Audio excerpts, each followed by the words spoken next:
For anyone out there dealing with chronic pain, it can be extremely stressful and cause a lot of anxiety. So here's 5 steps of how I personally reduced my anxiety surrounding my physical pain. Number 1 was find what was in my control.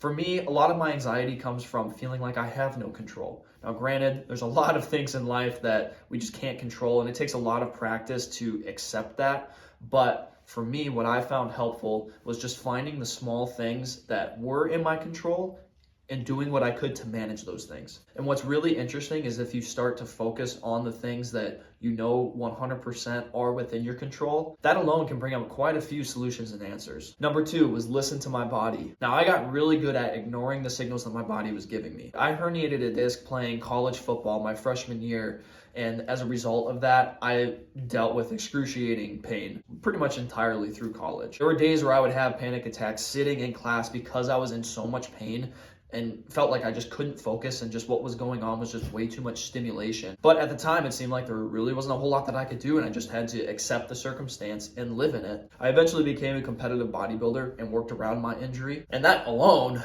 being a bodybuilder, especially during prep, you learn to ignore every signal that your body is constantly giving you signals to stop torturing it. You're dieting down, you're doing ridiculous stuff in the gym, you're doing 2-a-days, doing 40 minutes of cardio every session. Also, I was not on steroids, so arguably it made the prep even more unhealthy for me. I got really good at ignoring the signals that your body naturally tells you when it's time to, hey, let's dial it back because we're not recovering, we're not agreeing with what you're doing.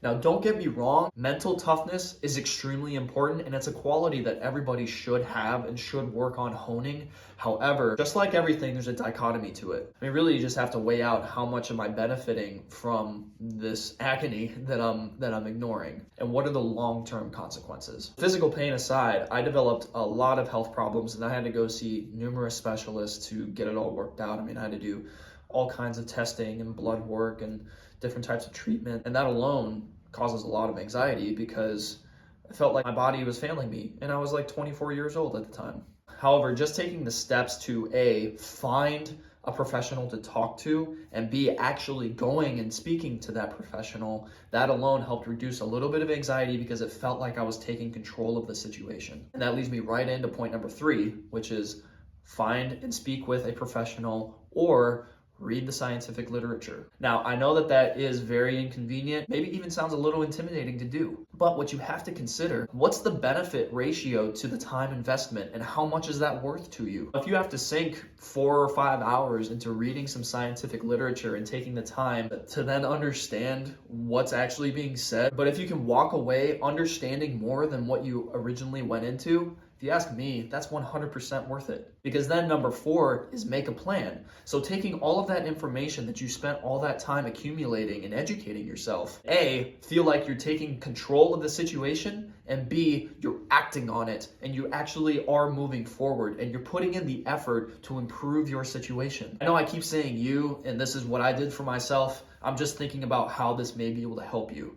So then number 5 is be consistent. There is nothing more important when it comes to making sustainable health changes than consistency. When I'm working with clients, I'm in it for the long haul, and I always make it a point to level those expectations and let them know, generally speaking, this is going to be a longer process because I'm not going to put you on a crash diet. I'm not going to put you on some crazy workout regimen that you're not going to be able to sustain. You may get some really fast results, which is fantastic. You get that quick gratification, but if it's not going to last you a lifetime, then what the is the point? Being consistent is what will allow you to make sustainable health changes that can last you a lifetime. So make a promise to yourself. Because if you did those first 4 steps, you took all the time to educate yourself, analyze the situation, make a plan, obviously your health is important enough to you. So at this point, you owe it to yourself to be consistent and see this plan through and actually watch these changes happen before your eyes and improve your quality of life. If you found this helpful, please just give me a follow so that I can continue my outreach to help as many people as possible.